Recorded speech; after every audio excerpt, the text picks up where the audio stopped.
Hello everyone, welcome to the Pushing Horizon podcast. This is the host Ash. There's a version of running we don't talk about enough. Not the medals, not the podiums, not the highlight reels. The version where things fall apart, when the body says no, where the mind starts questioning everything. This episode isn't about chasing times or proving toughness. It's about what happens when you stop forcing it. When you stop running from ego, pressure, or expectation, but instead you let joy lead again. We talk about DNFs, about showing up when you are not ready, about stepping back instead of doubling down, and why some races feel right and others don't, even when the training says they should. Because the truth is simple, you can't fake it over long miles. And the best performance doesn't come from anger or fear. They come when joy quietly pushes you forward. This is a conversation about honesty, about listening, and about remembering why we started running in the first place. So let's get right into it. And please let me introduce to our guest today. Here is Tommy. Hey, Tommy, welcome to the podcast. It's going to be an interesting conversation. Yeah, thanks for having me. I'm excited to be here. Yeah, and thank you so much for your time. I know it's super early there in the US.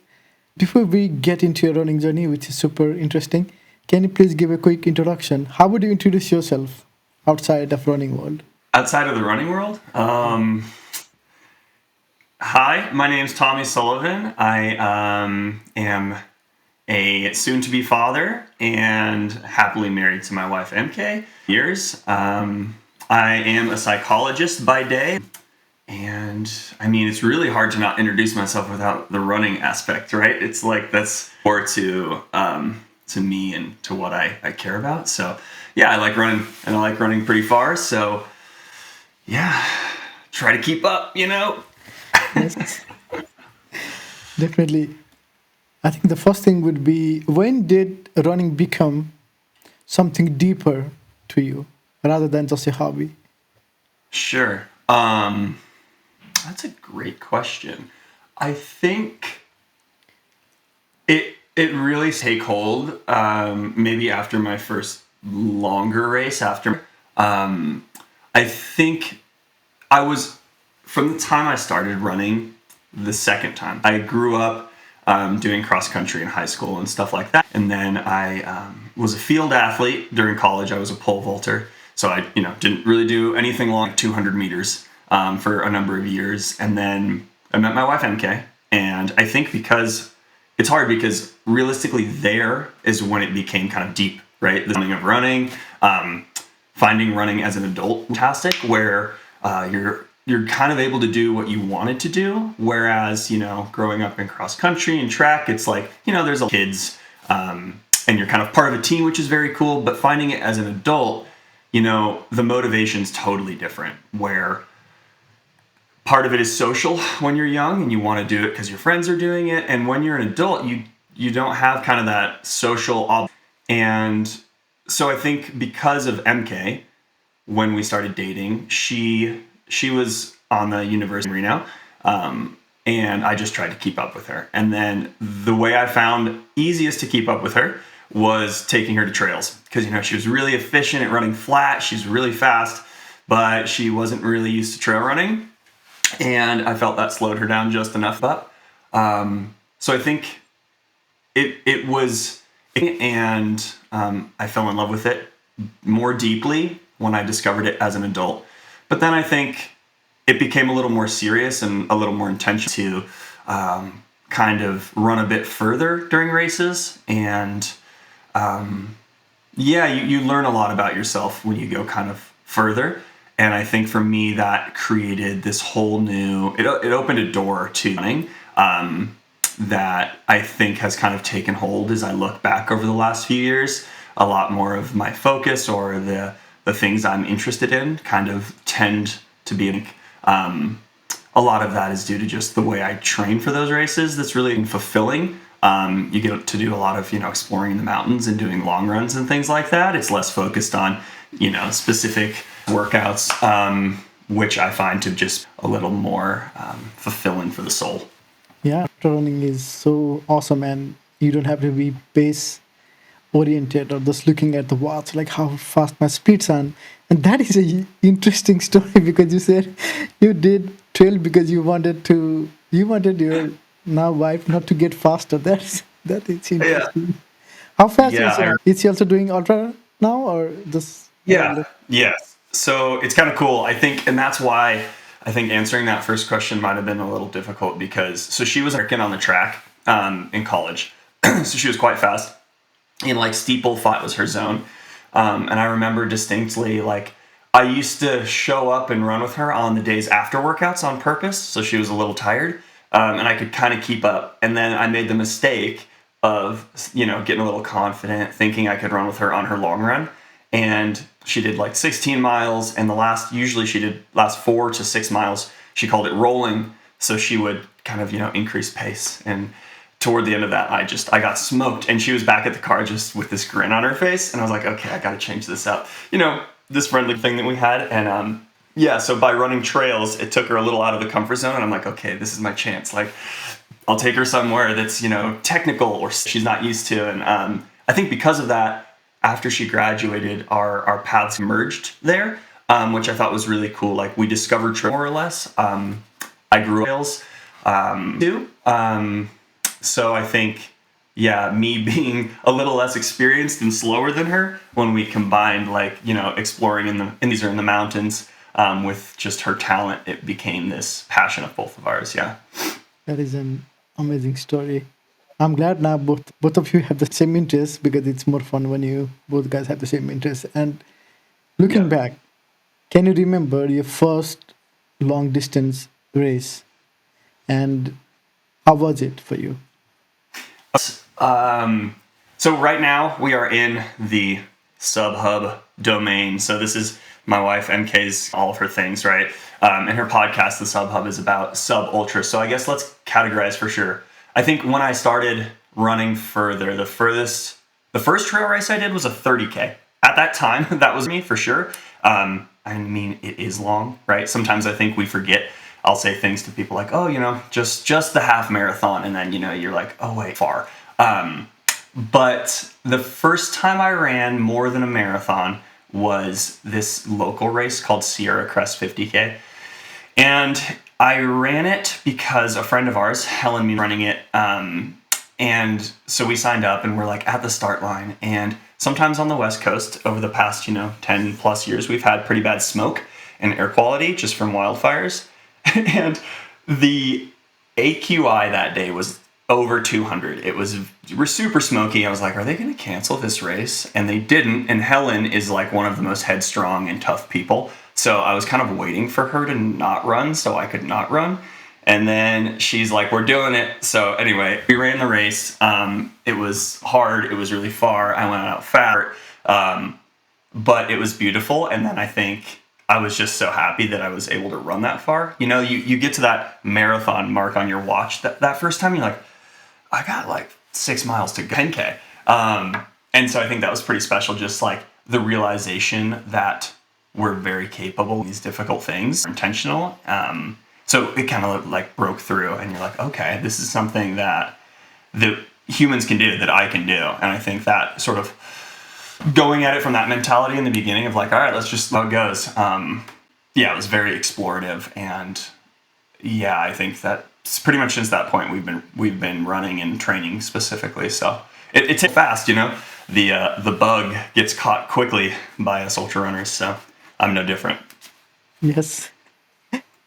And looking back, so was there any moment when you realized, like at that watch, when you look at 42K, did you realize that, okay, I'm built for this?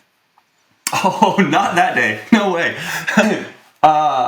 I think well, okay. So I think there's always that, no matter how fit you are and how many races you've done, you still kind of go through these little micro trends of thinking, this is my jam, I'm really doing it.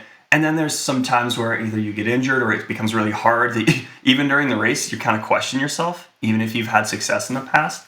So I think I wouldn't necessarily say I was built for this, but I was like, all right, I'm going to finish. Like we went out hot, we're hanging on, like we might get a trophy, we podium, let's out. But I think upon like the reflection after the soreness had gone a few days later, I was like, okay, like what's next, right? Let's sign up again. Because inevitably you want to get better. And even though, you're chasing that self, there's always more to find, right? So there's always like this recalibration stage right after a race or even during the race where, you're like, I got this. And then something happens. And you're like, oh man, it's steeper than I thought. And you're like, okay, let's just hang on. Let's wait till that feeling comes back. Let's tur it and be a little smart here. But I think for me, maybe at the finish line that day was when I was like, okay, you did this. You ran the whole thing. You like kicked it in front of your friends and family. You had a little left, so like let's figure out how to be a little more consistent. That is awesome. And looking back again, which has been your favorite race? Because you obviously completed that, but now looking back, you have so many of them, right? So which one is your favorite? That's let's see. So I think I'm just bad at being direct, maybe, but I could kind of split that into two things, like my favorite race experience and my favorite race for like the course and the things that me. I think for me, my favorite race, like the way that I felt during the race was, honestly, there's this here in town. It's called Silver State 50/50, and it's been around for a lot of years. It's put on by a local running organization. They have a half marathon, a 50K, and a 50 miler. And it was my second 50K, and I've run the 50 miler twice. And I think it was maybe my favorite experience because I got to run home trails.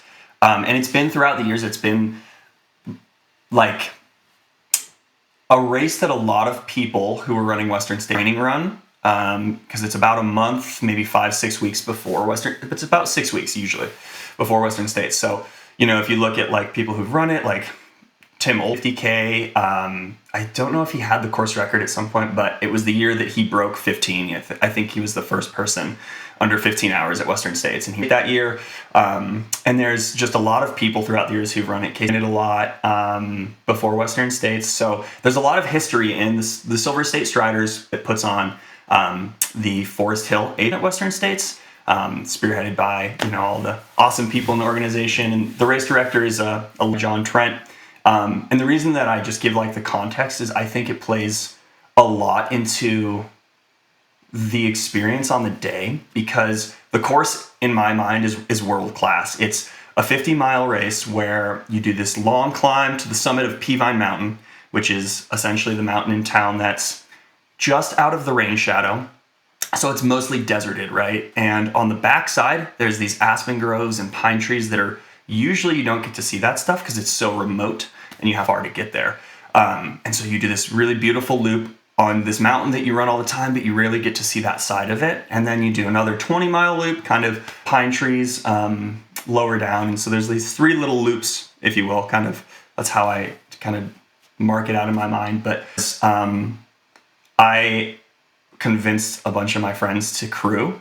It's really easy to crew. They get to just drive their car to the top of the mountain. They see me 3 times. They hand me bottles. So it was really cool because it felt like the sense of community really awesome. And I was chasing, the last time I ran it was 2024. And in my mind, I was chasing one of the all-times in our sport. David Sinclair has the course record there. And so all day long, I was just imagining like I'm on my little Zwift bike and I'm chasing, this ghost that Zwift tells me to go. It's like, all right, stay on David Sinclair and all this stuff. And it was just this really fun day because I ran the whole time. Just like went out, stayed hot, had a really good result, ended up by a little bit. But it was the first time that I think I got as much out of myself could. Because up until that point, I think I had been cautious to go out hard maybe. And it was the second time I had run that course. So I knew the course well. And the goal was just to, run it faster than last year. And I ended up running about an hour faster than the year before, over 50 miles. So I was like, jump. And I think because of all those things, I was in a really good mindset. And I think part of that was because I saw so many people that I knew, right? Like all the aid station, every aid station was local runners that like knew me, right? Not because it was on my bib, because they knew who I was. And so just that feeling magical. And so I think, yeah, overall, that was my most favorite race. And I think courses I'm inspired by run are also, I think CCC is incredible. The whole UTMB is really neat. Obviously, it's a different feel, right? It's so huge and everybody runs it that you kind of, for me, right, I'm not local, so I don't really get that from it. But I had a really great time there and definitely a race I want to go back to. But yeah, I think there's so much that goes into having a good experience. And I think the better that you're feeling emotionally, right, the more you can get out of it. So when things are maybe a little more familiar or you're more calm, that's key, right?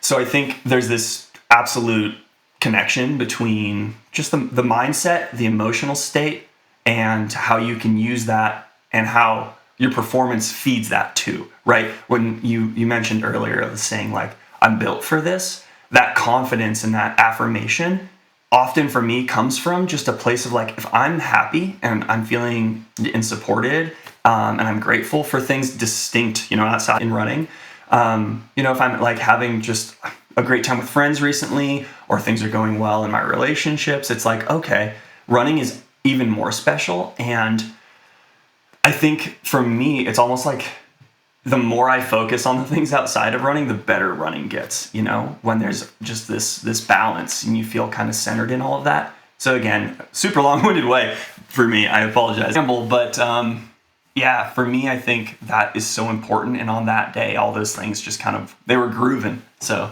that's why it was such a fun day. I agree. I just remember I was talking to Lucy Pathmelu and she said along the same line that if you're happy, then everything is great. And Yeah. even if you do a workout, if you're feeling it, if you are just feeling each stride and if you are killing it, then that just feels like a great experience. But even though, and if you're going on a similar workout, same thing, same route, and if you're not feeling it, if it feels like forced, then you just feel like miserable. And I kind of understand what you mean. And it's just amazing feeling when everything is clicking and everybody cheering, and then it just feels like invincible. It's just, yes, man, this feels so great. Yep. Oh yeah. And the thing too is like, I think when you have people that care out there and you're lucky enough to have people on the course, and the fun part is a lot of my friends who are crewing, they're not runners. So they have no idea, right? They don't know if I'm running slow, if I'm running fast, if I look good, if I don't. They're just there. They're just happy and they're stoked. Like I could have run 2 hours slower and they would have been like, oh my God, you ran 50 miles, which is great. But for me, I had this goal. So just that like unwavering support and yeah, exactly. It's all stress, right? So if you're happy, that sort of cortisol response doesn't exist the same way in your body, which then, opens up the door for you to add your own cortisol of running really hard, right? So it's, yeah, exactly like Lucy said. I think that's so key. Yeah. And on the other hand, right, so you just mentioned your best experience and then your best race. So what is your least experience and the least worst race that you ever had? Yeah, great. This is honestly, I was champing at the bit. I was ready to talk about it. Okay. So I think where the good races come from, like, I don't know if you've experienced this too, but when you're training for a race or you're thinking about the race or you're planning your crew sheet and all this stuff, you get a feeling often of like excitement or maybe nerves or kind of somewhere in between where it's like I'm a little excited or and so thinking about Silver State, right? 2 years ago, I was super stoked. Like overall, I was just like ready to. My intentions were in the right place. It's not like it's a UTMB race. There's no prize money, but I just wanted to run hard on a home course and see how fast I could be, right? And that's at the core of all of this stuff. When people go, and get contracts, sometimes I think that is forgotten about because often we want to align what we do with where the sport's going or maybe what sponsors want or external pressure. And I think it's important to factor X in because, generally pressure is good. And I think if you're intentional about those things, you can build in a way that's beneficial to you and to a career, or if that's coming, that's definitely the case. But So I think I had the sort of just in September this year so my season I ran kind of a local but well-known race early in the year. It was a 50K. I ran Way Too Cool, and then that was prep for Canyon's 100 mile. And then after that, I ran the Eiger 100K, which was in July. And so for me, initially I had planned Javelina because I want to start chasing a and then, we got pregnant and the due date is the 27th, and I think Javelina is like the 25th. So not going to work, right? And then I realized that and I moved it back, and I was like, okay, we're going to do Kodiak 100 miler. And then even that, it happened this last weekend, and I think I'm glad I didn't do it because the whole time, like last week, just hanging out with my wife and being like, when's this baby coming? So my mind's elsewhere is really the reason I say that.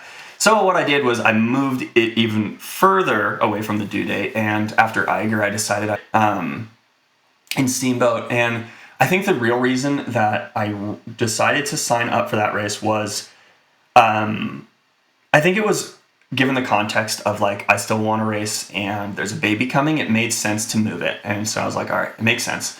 Also, Run Rabbit gives some pretty good prize money. So I was like, okay, I'm going to have a baby. Maybe it's right. So I moved it up, and it only gave me 8 weeks from Eiger to Run Rabbit. And something that I think some people can do that I try to, but I think it's just experience a lot of the time, just race frequently. So when I signed up for my coach, and I talked about it, and he's like, yeah, physically you'll be recovered from Eiger for sure. It's not that we have to worry about. It's kind of the mindset and the emotional state.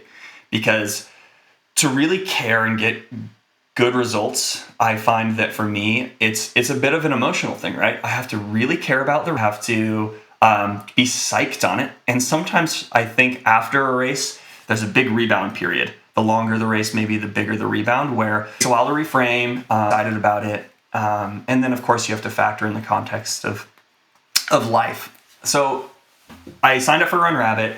I'm pretty healthy. But when I got there, I was just not inspired, honestly. And I tried to sort of work through that and allow that feeling in, but still race, right? I was like, okay, not every race is going to be like, I'm so stoked every time. That's normal.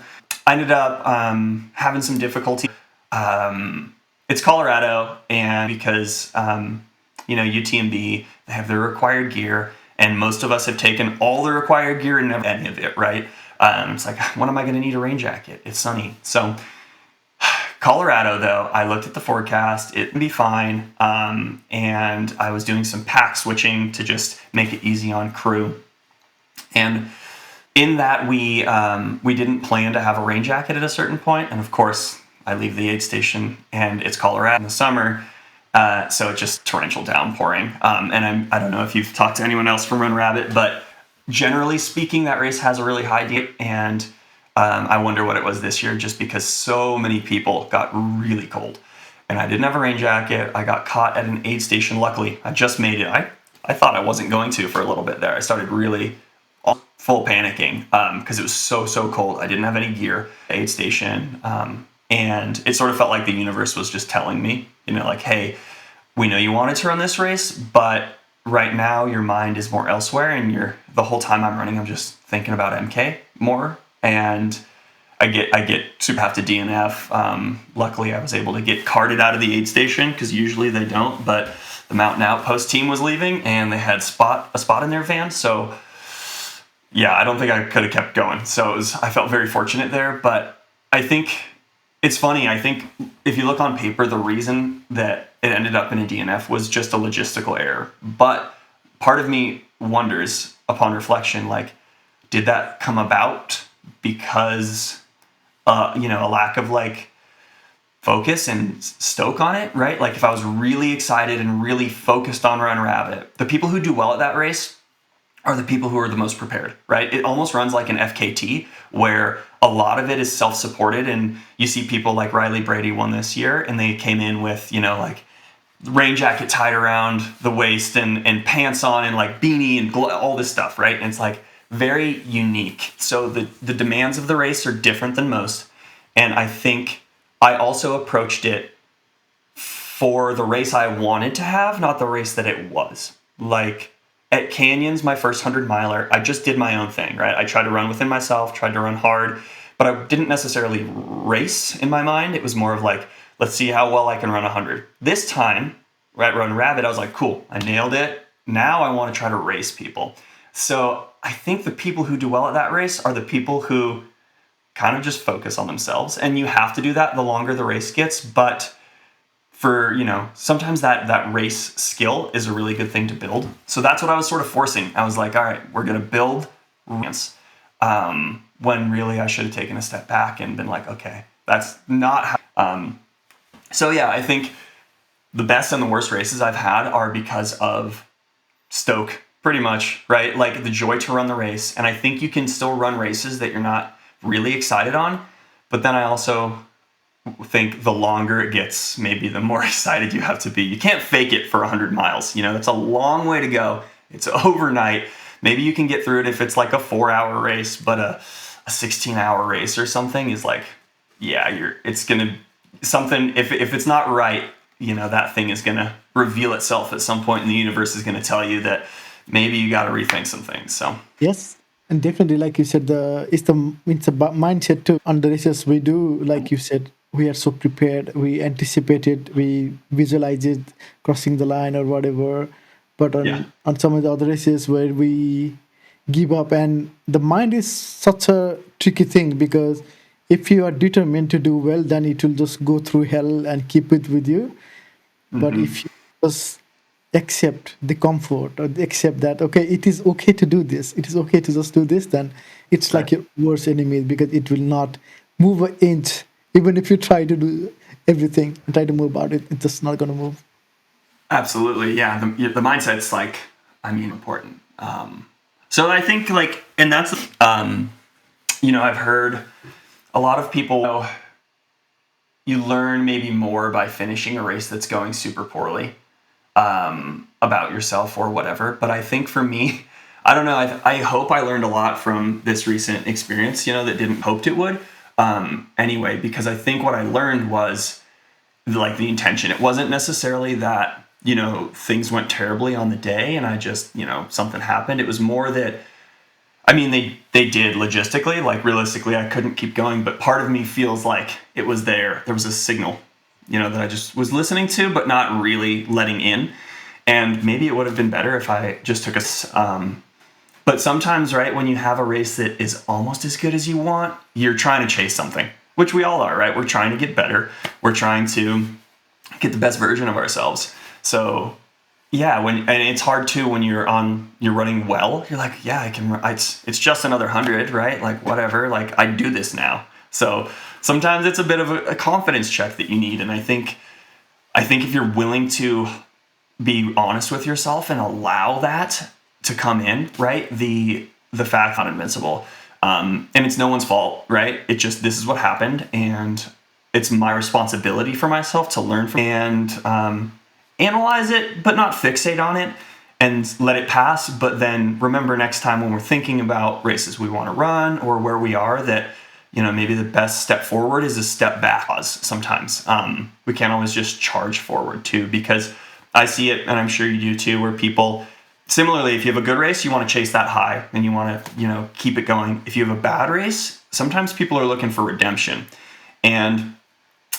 sometimes it works, but I don't think that's a way that has really ever worked. The best races of my life have always been from joy, not anger or like trying to prove something. It's always been do it.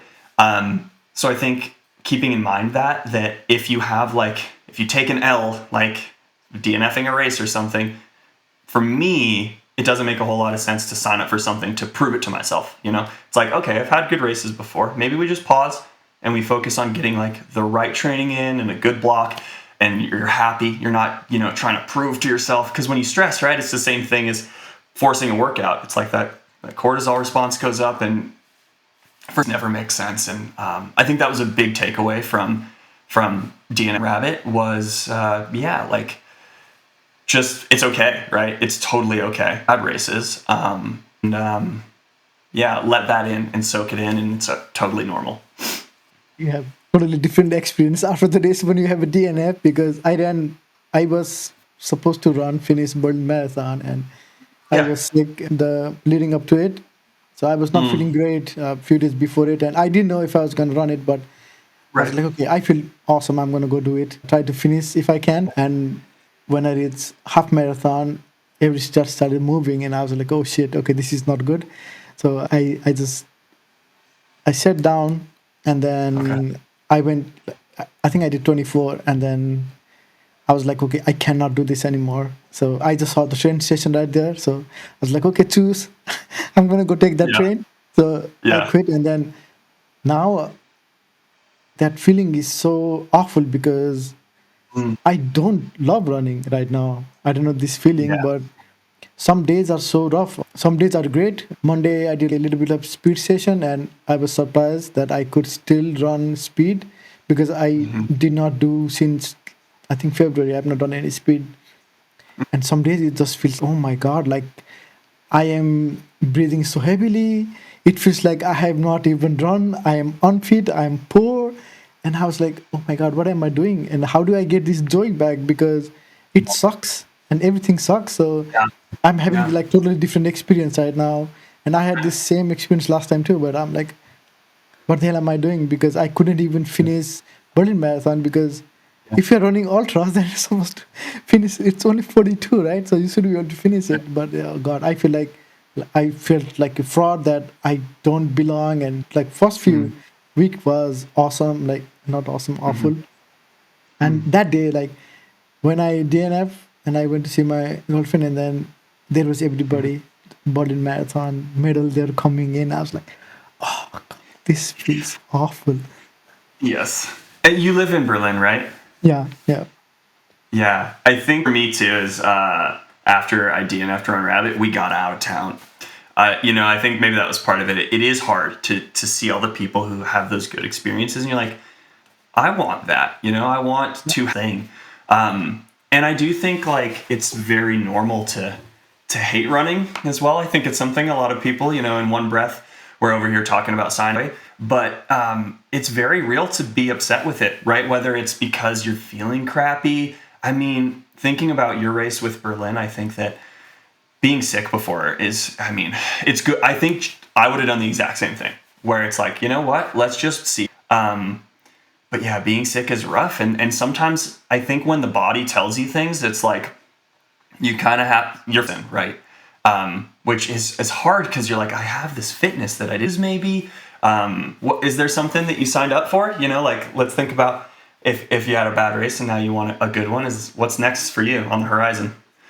I have this backyard ultra that I am organizing in, I think it's in a month. So yeah, it's in a month. So Okay. yeah, I'll try to do 50. That's the 50 to 60 is my goal right now. So at least try to get that thing done.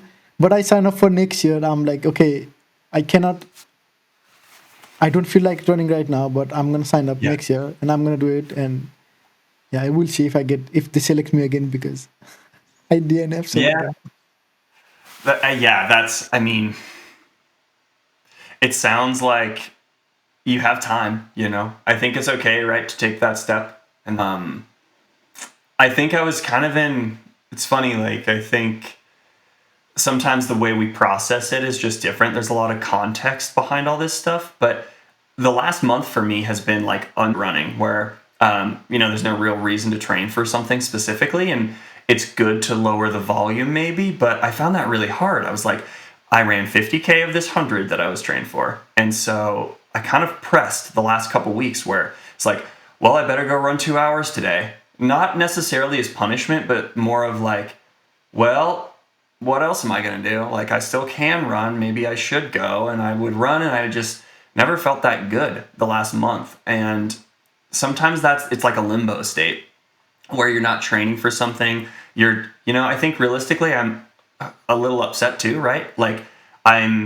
it's maybe a bit of like this coping strategy that I am trying to work on where I try to not be too upset, like allow myself to be sad. But shoot, it would have been pretty cool to have finished that race, maybe make some prize money, right? Like, same thing. It's like, dang it. Like, I know.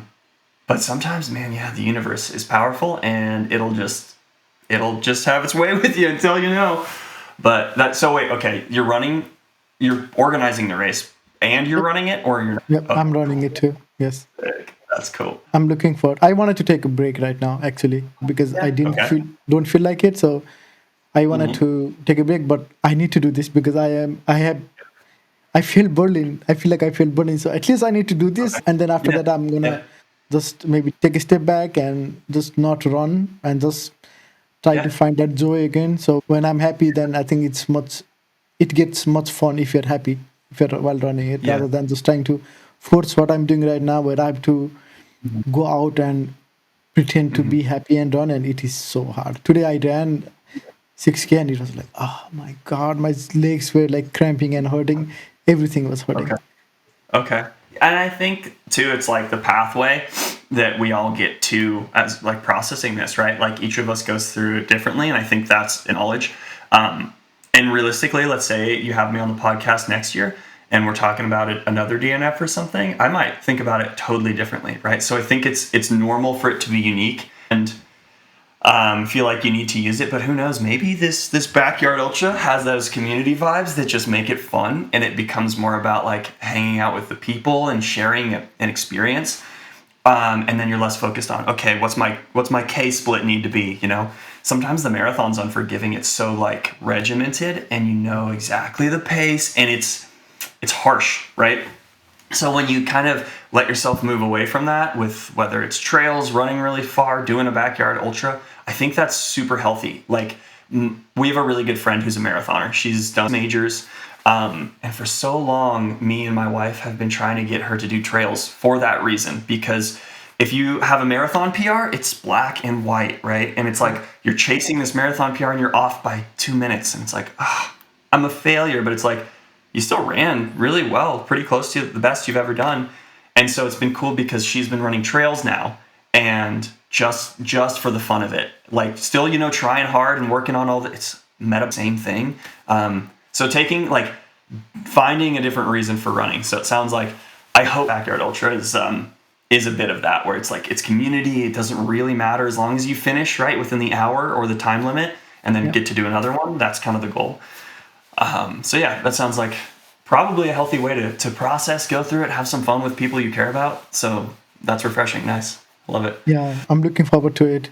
And there are quite a few people, right? It's not like an event, so I just put it on our local trail running group, and Yeah. 20 people have signed up, Cool. and I secured a sponsor who would sponsor the race, so the event. So it's I'm looking forward to, and a lot of people are too. It's gonna be fun. Yeah. Totally.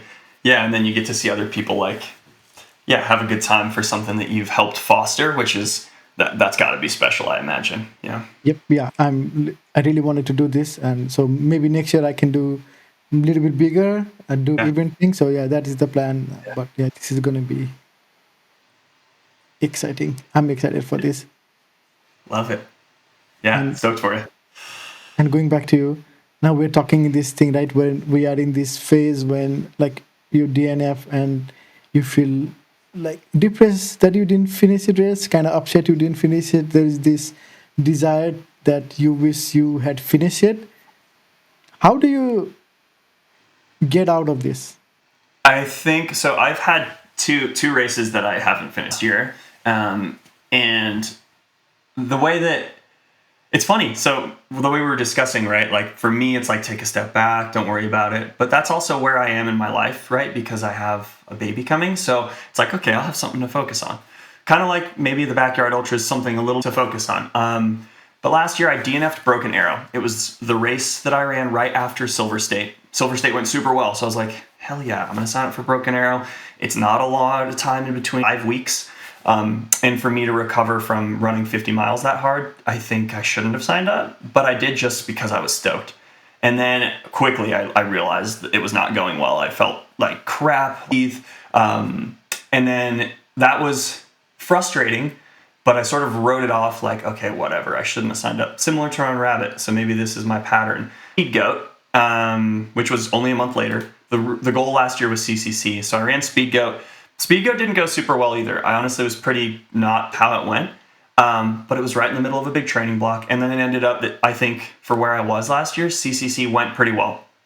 So it's kind of like what you were saying, where maybe like sometimes people will just it depends, right? Each DNF is unique and different, each poor experience. So for me, in the context, it was like, all right, we're just going to keep running races, keep getting, it'll pay off.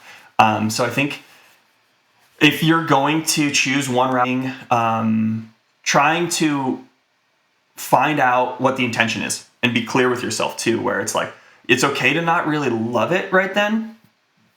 If you're okay with realizing like, okay, I'm not loving it, we're just going to finish the thing, see how it goes. And sometimes people will have a lot of races like that. And then just instance, not all those races, I think, let's look at Western States champion, like Abby Hall this year. I'm thinking back to her year last year and she was coming in all that on her leg, but I think she finished UTMB, you know, a bit of like just a really long day out that I think for her probably, I'm speaking for her, but I'm just thinking about people that have had kind of these pushing through phases where it's she finished, and I think that was probably a huge thing to finish UTMB, right? It should be. And then she wins Western States. So I think that just realizing like not every, so I think where the sadness comes from is the difference between expectation, right? So if we maybe let go of the expectation a little bit or make it super attainable, that way you can like accomplish the goal for yourself and avoid the noise from the outside world. Maybe get off Instagram for a little bit, because it's like, oh, well, you know, this person just did this and I should be doing that. It's the shoulds. I don't know if you've heard that phrase, but like I say it all the time. It's like, oh, I should do this. It's like, you're shoulding on yourself. And that's it's the difference, right? It's the cognitive dissonance between what we want, what we dream about, what we vision. So yeah, like keeping that in check, I think, is important too. I'm sorry. I feel like what was the question? I just rambled again. Too much coffee. Oh God, what was the? Oh yeah, how do you get back from that sadness or that feeling? Yeah. So I think that's maybe one way. I think another way is like leaning into other things, right? If you play music, play music. If you need to go out to have a couple pints of beer with your fat. I think the way that I'm trying to do it this time after Run Rabbit is it's okay. I'm seeing maybe some similar things too, where it's like find a way to make running exciting or different, because sometimes if we do the same thing, it's like, oh, well, I'm caught in this cycle. And like, let's say you signed up for another marathon after Berlin. It's like more marathon training. I just did this, right? So for me, I'm toying with marathon in December, which is, I think, hopefully enough time after the baby, but something unique and different where a lot of the training is going to be fast. I won't be running huge volume, right? I can do it while, you know, helping out newborn. And realistically, like my goals are trails. So I, of course, have goals for the half and I want to run fast, but it's not like I'm a professional. So my expectation can be a little fluid. It's like the goal is to really try hard and run a can on the day, the time, even though, you know, we know it's very concrete. The way I'm trying to frame it is like, all right, we're going to do it, but it's distinct so that by the next season, when we get to running far, running steep, you know, all the hard training we have to do, maybe the body's more recovered and it feels fresh. Like, it's almost like you want to force yourself to like really need to run like what you like, whether it's marathon training or whatever. It's like, I'm going to purposefully take myself out of that headspace. So I yearn for it so that when it comes back, it's like, oh yeah, here we go, baby. My old friend, like the is back. So that's the way I'm going to treat it is, just do something different. I know a lot of people have off seasons where they do skimo in trail running, right? We'll bike a lot. So like cross training mentality where it's training, but it's something you're not as used to. Because I mean, two things, right? Stimulus, it's haven't gotten. Whether, you know, half marathon training really is going to apply to running 100Ks and 100 milers, you know, it's still, you still work on the same sort of mental things of like, inevitably the workouts might not be fun sometimes. You still maybe work through doing them. You're still practicing the mental skills, but it's in a new way that is enough that, it's like a breath of fresh air to do some road stuff or, you know, something a little different. That's the hope. So next time we talk, it'll have worked. Yeah, that makes sense. And yeah, I do try to do things that are annoying. So I obviously like to talk with people. So I think that this has helped me to just talk about it. So that way I don't have this feeling or just be sad or whatever. And then I do write music too, so that kind of Oh helps me yeah. to just, yeah. I have, it's called the Bolero Project.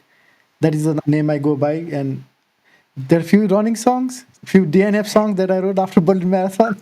There is a Yeah. few.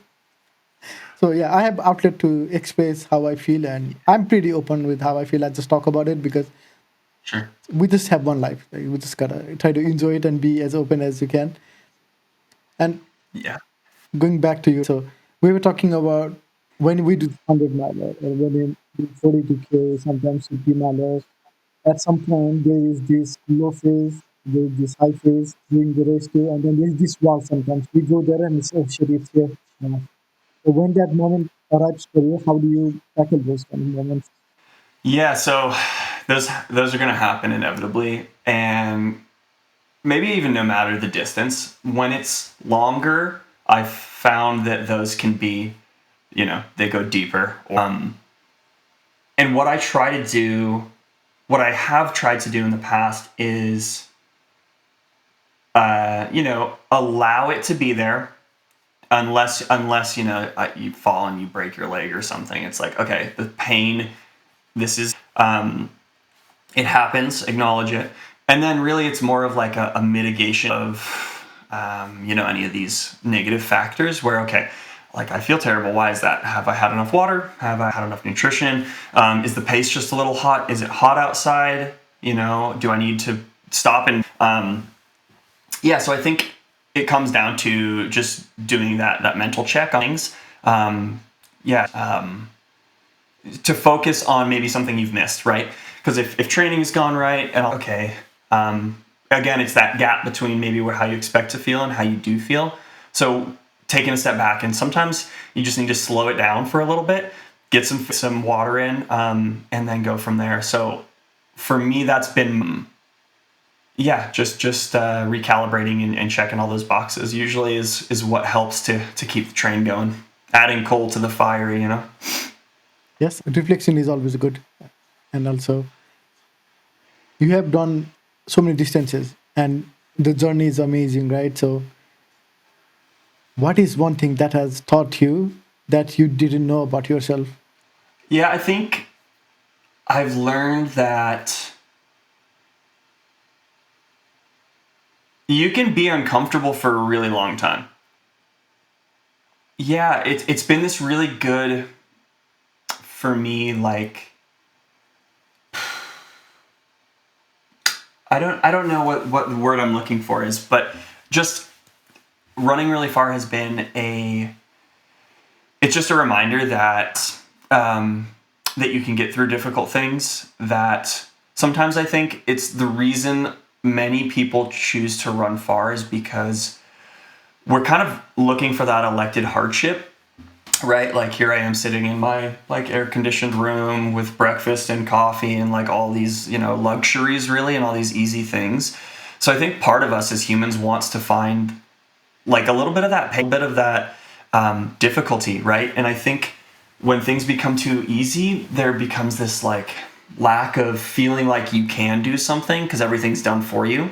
So I think it's sort of this independence, and it's freeing to run far and to run at all, right? It's like this freeing thing. Our bodies love it. So it's this feedback that sometimes results in running addiction. But yeah, I think for me, it's been like when like the race that this I think was camp. Yeah, your legs start hurting pretty early, right? Miles, but you kind of just exist in that box for a long, long time, and things might get a little worse. They might get a little better, and everyone. But hell, you keep moving, and like you finish, and you're like, yeah, okay. I thought I could do this. I believed I could do this. Doing it felt much different than maybe I envisioned. Right? It's a lot harder, but it's a reminder that like, yeah, we're as humans, we're super capable when you put your mind to it and just allow kind of the journey to take you places. But trying to conduct the train, but let it. Controlling what you can control and not focusing on the things that you can't. Shoot, someone passed me, or I'm running a little slower than I thought, or whatever. The things that inevitably are going to come come to bite you, or like, I got behind on nutrition and now I'm feeling like I'm bonking, or I put something down and I puked, and like all these little things that you're like, okay, let's tackle this in the moment. Again, while we're moving, just keep moving and then work on this thing. And then there's going to be a new thing to work on. And it's kind of like life, right? Like we keep rolling and then there's like new obstacles or things that we don't see. And I think running is this platform where you allow yourself to go through these things that go a little sideways, so that hopefully, I think, in life, when things do, we have a little bit more ability punches. So I think that's been like the biggest takeaway is I think sometimes running is really selfish, right? Guys, like, I can't hang out today. I got to go do my long run. Let's hang out later, whatever it is. And you're like, this guy spends, it's like the Scott Jurek memes, don't talk to me until I've had my 3-hour run alone in the woods. It's funny because it's sometimes selfish, but I do think that maybe this is the addict in me talking, but that running just makes me more even keel. I feel better when I run. I think I'm more present for other people when I can take care of myself, right? And do the things that I like to do. Then I'm, a little more, I feel like I'm just a better human being. So I think maybe some of that is, the physical changes that happen, but I think a lot of it is giving yourself that space, right? To just think and be alone for a long time and let the thoughts just pour in, right? So yeah, I think running far has just taught me like a lot of just little soft skills, and it's been an awesome journey. I think that's the whole point. It's a journey, right?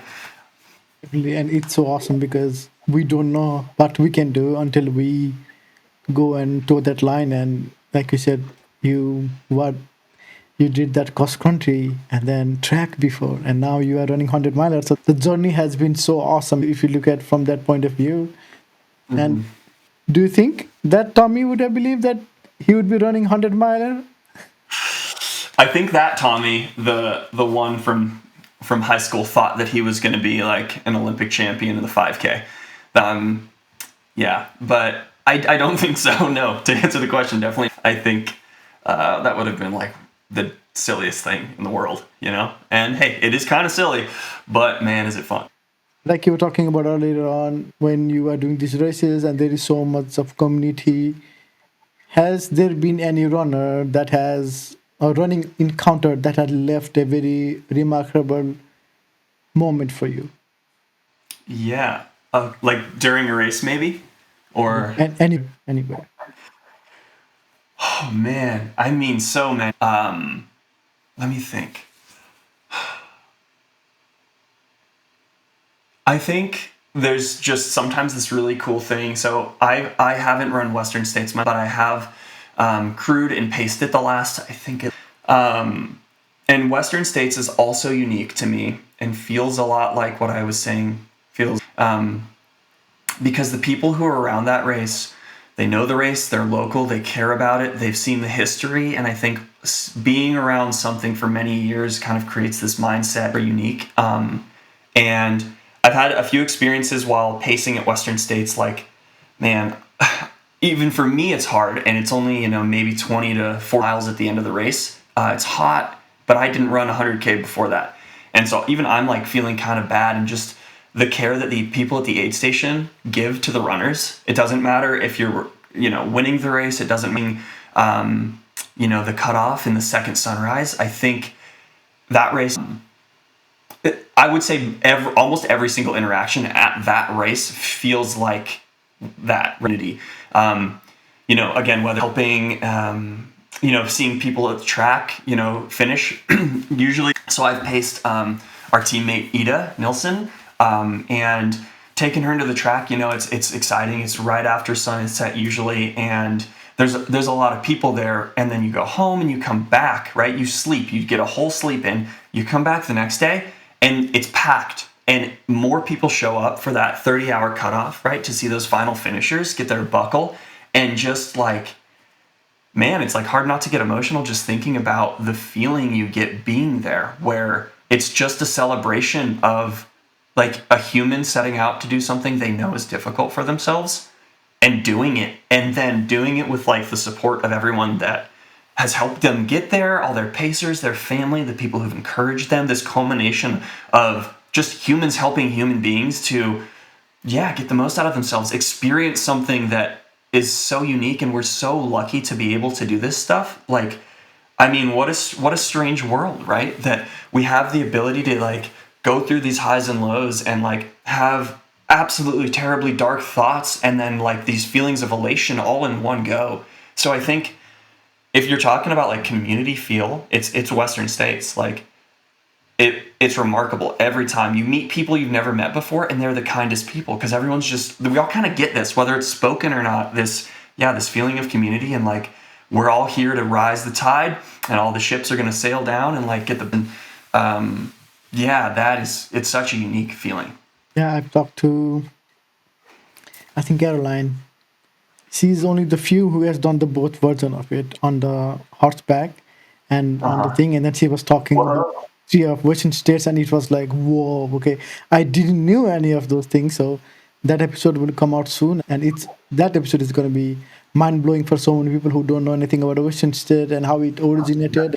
And that is, oh God. And then I talked with Katie Esmo too, and then she was talking about the same thing and how that thing is. And it's awesome. That is one of the iconic races, and people go there to see all those finishers, and it's just amazing like how, and that's why I think the trail community is so nice, is because of the thing you just described, that even though nobody knows each other, so they are just there cheering for that final finisher to get the buckle, and it's just like you said, it's just exciting moment, I would say. Right. Yeah, exactly. Whether you're first or you're finishing, and it's a special thing. Yep.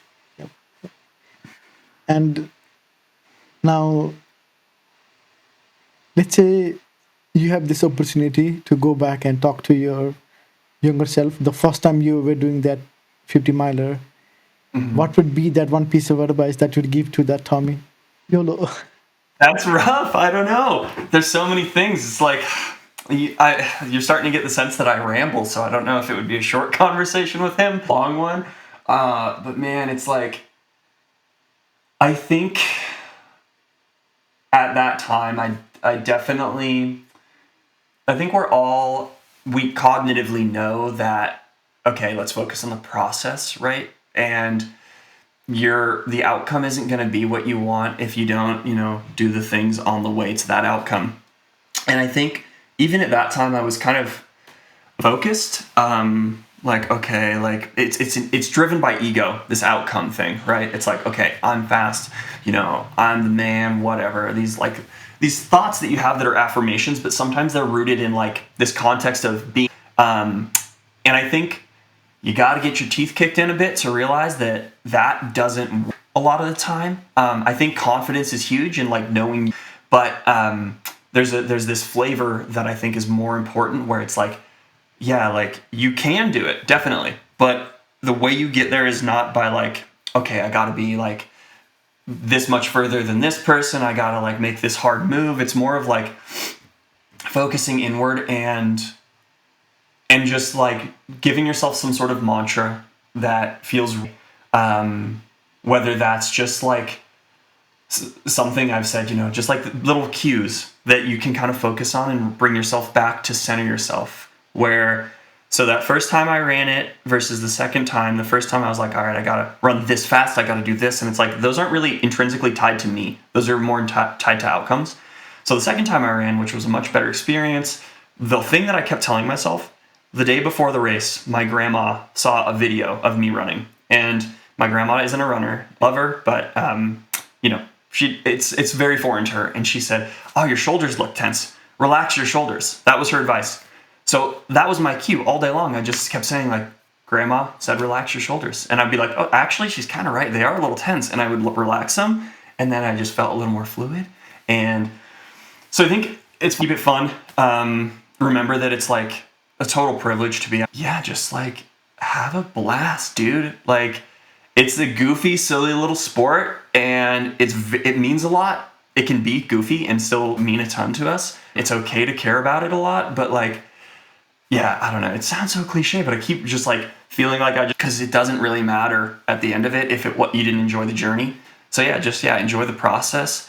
Still try hard, but enjoy it, I guess. I don't know if there's I wish I had something better to say, but it's this thing that you just sort of have to go through too, right? And learn. It's this long experience, and I think the beauty in running is we never get there wherever there is. Even the people who win world championships or you win UTMB, it's like good and exciting and you accomplished a goal, but it's like you still want more, and it's still a journey. It's just a step on the way to never getting there. I think in some ways it's like we're always chasing that thing, we're all, and trying to get the most of ourselves. So it's just one day. It's just one day, which sometimes, I don't know, it's two things. It's very exciting and unique and we love it, and it's also just a little thing that's part of you. So shoot, it's what you make it, and yeah, one step at a time, I guess.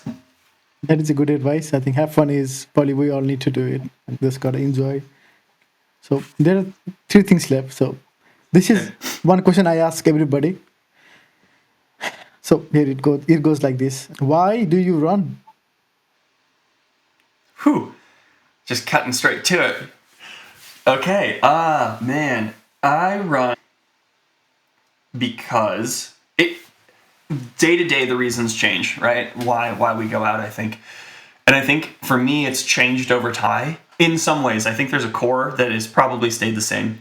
But whether it was, me in ninth grade running a mile, whether it's me at, 3,100, we do it, or I do it because of and realistically just, and whether that's curious to run with a new person, whether I'm curious where this trail goes, whether I'm curious how much I can get out of myself, whether I'm curious if I can get a golden ticket in the future, whether I'm in this race. I think it comes from nature, and I think running has given me a platform to do that. And I think that whether joy is involved, we don't love it, but the curiosity to okay, get out the door anyway. This might be a bad day and I'm not feeling great, but that's okay. And where will those negative emotions take me? Being kind of curious, all right, let it wash over me, whatever it is, for it. Because you become this I don't know, I found that running is I'm just this antenna that just absorbs these come into my life, and these things pass through me, whether it's joy, elation, a good race, a DNF, meeting my running kind of, all these beautiful experiences you have, or all these things that are hard too. Just being receptive to those things, and I think being curious, and that is why I continue to. Because it's new every time, There's always something different we can do, whether it's training for a half, whether it's an ultra. There's always some new thing that can emerge from it. So, yeah. Okay, that is a good why. So the next thing is this rapid fire. I'll just ask you random questions. Okay. Trails or road? Trails. Favorite running distance? 50 miles. Morning or evening runs? Morning. One race you still dream of running? For Western States. Western States. Yeah. Music, podcast, or silence when you run? Silence. Favorite post-race meal? Oh. Beer. Good choice. So this is the final question. I would like you to please finish this sentence for me. Running has changed my life because my not one for brevity. Okay, running has changed my life because it's allowed me to world looking through maybe a new lens that I wouldn't have if I didn't have running as a journey to be on. Beautiful. That is so true. But this has been an absolute amazing conversation. Yeah. So got to know more about you, your mindset, the DNFs we shared, and it was lovely conversation. Thank you so much for your time. Thanks, Ash. And see you next time. And sure. Kick some races or whatever you're doing. I'll keep an eye on you. Heck yeah. Nice to meet you. Yeah, same here. It was amazing and pleasure to have you on. Okay, bye. Hey everyone, thank you for making it to the end of the podcast. I hope you really enjoyed this conversation. I'll see you again next time with another guest. Until then, happy running.